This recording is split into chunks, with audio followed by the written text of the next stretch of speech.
सबसे पहले प्रेम शुक्ला जी आपके पास आते हुए, राज्य सरकार ये भरोसा दे रही है फास्ट ट्रैक कोर्ट के जरिए पूरे मामले का निपटारा किया जाएगा और जो दोषी है उसके खिलाफ कड़ी से कड़ी कार्रवाई होगी, इस पर क्या है टिप्पणी आपकी? देखिए, जब राज्य सरकार ने अंकिता की हत्या में सक्रिय सहभागिता कर ली,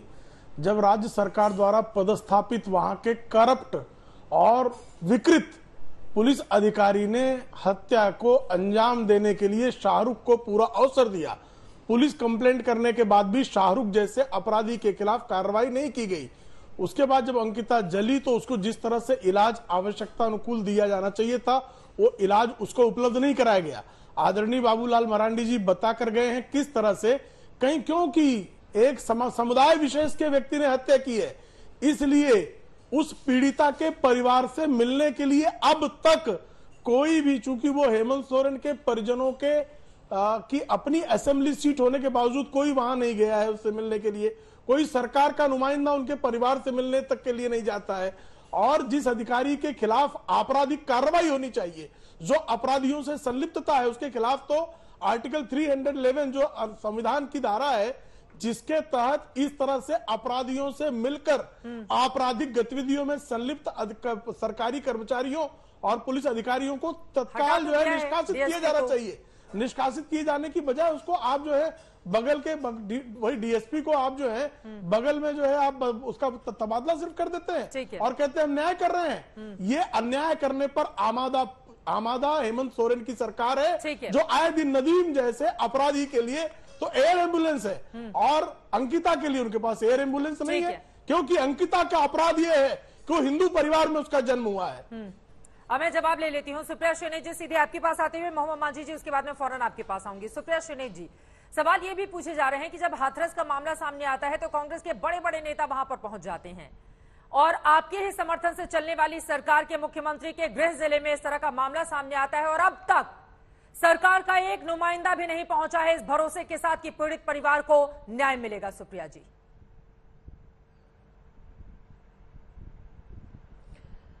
मैं 3 बातें बोलना चाहती हूं। सबसे पहले मुझे लगता है जो झारखंड में दुमका में अंकिता के साथ हुआ वो हृदय विदारक है, रोंगटे खड़े करने वाला है, पहली बात। और इसकी जितनी भर्त्सना जितनी निंदा की जाए कम है। ये अंकिता या शाहरुख ने, ये देश की एक बेटी के साथ ऐसा लगातार हर 16 मिनट पर होता है, वो खतरनाक है। दूसरी बात मैं बोलना चाहती हूं, जिस तरह से वो लड़का हंस रहा है, विभत्स हंसी, उसको ईश्वर करे कानून ऐसी सजा दे कि ऐसा करने वालों की रूह कांप जाए। उसकी विभत्स हंसी, ये हौसला कहां से आता है, ये मैं बोलना चाहती हूं। और तीसरी और अंतिम बात मैं ये जरूर बोलना चाहती हूं कि ये हुआ, उसके बाद सरकार ने जो कार्यवाही करी, चाहे वो फास्ट ट्रैक कोर्ट हो, चाहे वो 4 घंटे में एफआईआर हो, चाहे वो तबादला हो वहां के डीएसपी का, वो अपनी जगह है। लेकिन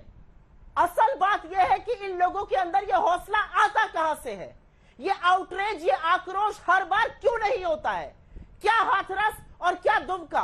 क्या बिल्किस बानो, आज जो लोग, मैं पूछना चाहती हूं, इस लड़के को हो सकता है, लगता हो 14 साल बाद 15 साल बाद ये भी निकल जाएगा, इसको भी माला पहना के लड्डू खिलाया जाएगा, ये भी, इसने भी वही हरकत करी है जो गुजरात के रेपिस्ट ने करी थी, उनको संस्कार ही बता दिया गया। ये आक्रोश हर व्यक्ति के लिए होना है, ये आक्रोश हिंदुस्तान की हर लड़की के लिए होना है, चाहे उसका नाम बिल्किस हो और चाहे उसका नाम अंकिता हो। जो हुआ झारखंड में वो अमानवीय है, वो एक दरिंदा कर सकता था और उस दरिंदे को जितनी कड़ी से कड़ी सजा कानून की मिले वो कम होगा, फांसी से बस कर और कुछ नहीं हो सकता है। उसकी हंसी की सजा उसको ईश्वर भी देगा और कानून को भी देनी चाहिए। लेकिन हर वो व्यक्ति जो पिछले 14 दिन से 11 बलात्कारियों के रिहा होने पे चुप था, आज उसको सोचना पड़ेगा हम किस समाज का हिस्सा बनते जा रहे हैं, जहां पर अंकिता जला दी जाती है, जहां पर 11 बलात्कारी रिहा हो जाते हैं। एडीजी लेवल का अधिकारी यहां पर जांच कर रहा है झारखंड में। अगर तबादला ही होना था तो हाथरस की बेटी के बारे में जिस एडीजी लॉ एंड ऑर्डर ने कहा था बलात्कार नहीं हुआ, उसका तो तबादला भी नहीं हुआ, उसकी बर्खास्तगी भी नहीं हुई। आज लड़कियां और औरतें सवाल का जवाब चाहती है सरकारों से, पूरे देश की, उन लोगों से जो आज आक्रोश दिखा रहे हैं लेकिन 14 दिन से चुप बैठे थे।